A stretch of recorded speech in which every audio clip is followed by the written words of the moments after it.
Yes, something parents are going to really want to listen up to today, because 64,000 children go to the emergency room each year with medicine poisoning. It's actually the leading cause of child poisoning. So we have Mary Conkin here, a PICU nurse at Children's Hospital. Good morning. Good morning. How often do you see this? Unfortunately, this is something we see fairly often, especially in the toddler, preschool age. They're very curious. They get down on the ground. They make noise. It looks like candy. So we see it a lot.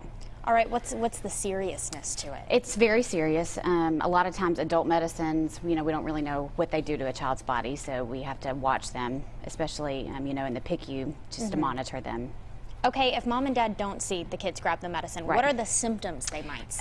The biggest symptom is just change in their behavior. They're just not acting right. That can be all the way from listlessness, not responsive at all, to hyperactivity, to vomiting, drooling. Obviously, if you see the pills, that would be a good sign that they've gotten into something. Now, is this something to call 911 for, or just get them to the emergency room as fast as you can? It depends. If you think that they're really not acting right, I would take them to the emergency room. But, always keep poison control number. Plug it into your cell phone so that you always have it, because in the time of panic, you don't want to be looking it up.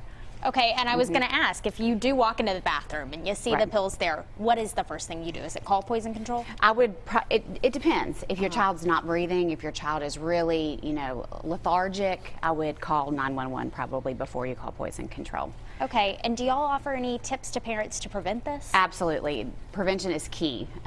Keep your medicines locked up. And when I say up, out of reach, not just with a child-proof cap, because children can get into those.